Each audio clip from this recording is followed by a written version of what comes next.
Good afternoon, Miss Maria Melanie. Good afternoon, ma'am. Okay, Miss Maria Melanie, can you tell me about yourself? I'm Maria Melanie Magaso from Philippines. I am married and I have one kid. And I can do all the household chores. Okay, I have few questions for you to answer, so let's start. Why do you want to work as a maid? Because I know it will help my family a lot. Why you choose Malaysia when there is a lot of other country? Because for me, it's more safer in Malaysia. How are you qualified for this job? Because I'm hardworking and I'm physically fit. May I know what is your education level is? Uh, College graduate. Okay, what is your recent working experience? Domestic helper. Have you worked abroad before? Yes, I do. Okay, can you please tell the place and how many years and months you work for? I work in Amman, Jordan for 2 years. Okay, do you have experience of taking care of baby? Yes, And whose baby you are taking care of? my son. What about elder or older people? Do you have the experience? Yes, And whose elder or older people you are taking care of? my grandmother. How old is your grandmother when you take care of her? 83. Okay. Do you have any other special skills? Yes, mom. Can you tell me what are those special skills do you have?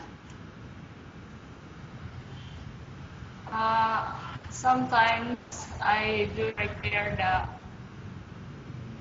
cabinets. Okay, so aside from that, what are your other special skills? I can do all the household.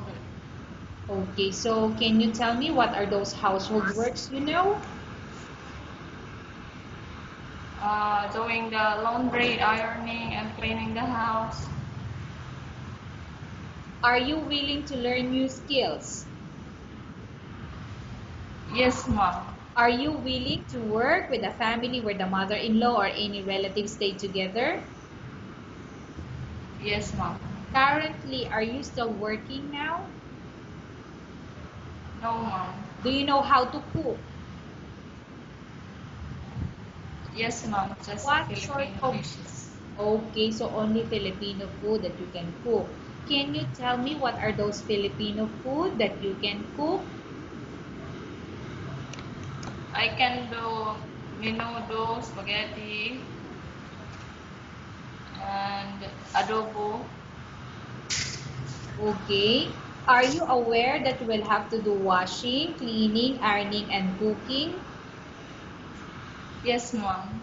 From all the house chores or household work such as cooking, cleaning, ironing, and washing, which do you like most? Yes, mom. Yes, Melai, I'm asking about household works. So household works like cooking, cleaning, washing, taking care, cooking, cleaning, ironing, washing, which household chores you like most? Um, Washing. Washing. If ever you were selected to work in Malaysia, who will take care of your kids? My mother. You are not allowed to use handphone during working hours. Yes, ma'am. You are only allowed to use handphone after you finish all the works and you're going to bed. Yes, ma'am. You are strictly needed to surrender the handphone to your employer in the morning, and your employer will return back to you once you're going to bed. Yes, ma'am. If ever your employer finds out that you're abusing your handphone and it's affected your work performance, your employer will confiscate your handphone and you're not allowed to hold it anymore.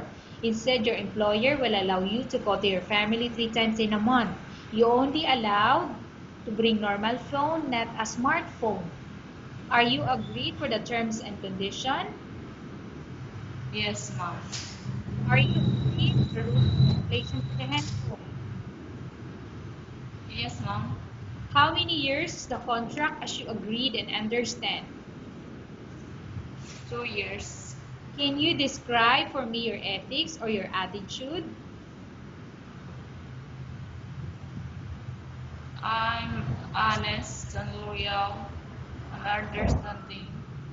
Okay. How can you assure to us that you will work hard in Malaysia?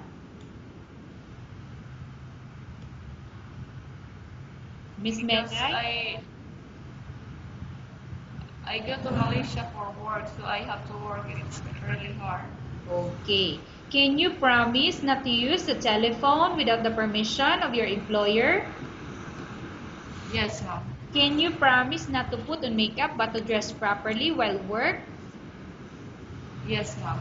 Can you promise not to invite friends and relatives without the consent of your employer? Yes, ma'am. Promise not to ask for advance salary from your employer under any circumstances? Yes, ma'am. Do you really understand of the rules and regulation of the agency? Yes, ma'am. Do you pay any placement fee for you to come to Malaysia to work as a maid? No, ma'am. Do you have any history of sickness, example breast cancer or any other illness? No, ma'am. Do you suffer from any skin diseases, allergy or physical defect? No, ma'am. Have you suffered from any serious illness? No, ma'am. Do you smoke? No, ma'am. Have you undergone any operation or surgery? No, ma'am. Are you medically fit? Yes, ma'am. Are you in any medication? No, ma'am. Are you allergic with any food? No, ma'am. Are you prepared to work for the employer of any race? Yes, ma'am. Are you prepared to eat the food taken by your employer? Yes, ma'am. Are you afraid of being left alone in the house? No, ma'am. Are you afraid of dogs or other pets? No, ma'am. Can you promise to work according to instruction from your employer? Yes, ma'am. Do you have any immediate family working in Malaysia? No, ma'am. Okay, Miss Maria Melanie, we have finished our question section. Let's go to case study. I have a case study for you and I want you to answer me truthfully. Upon arrival in Malaysia within 6 months, if ever any of your family members pass away, what will you do? Will you continue to work till finish your contract or you will go back?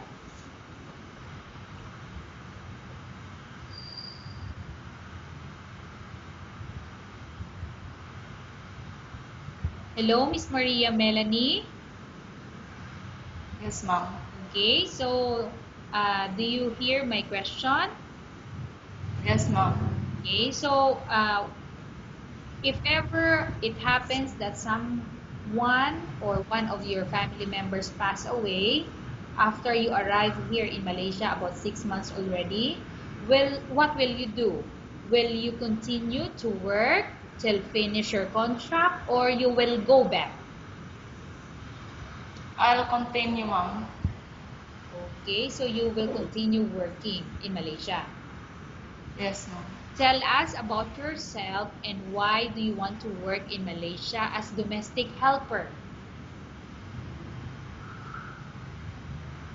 I'm hardworking and honest and loyal, and I want to work in Malaysia to help my family. Okay, Maria Melanie, what do you want to tell to your employer who watching your video?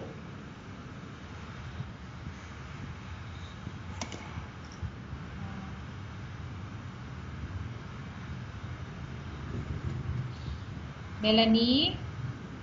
Yes, ma'am. Okay, can you please answer the question? What do you want to tell to your employer who watching your video? Um, Hi, mom or sir. Please choose me because I'm hardworking and I will do the best I can if you will hire me.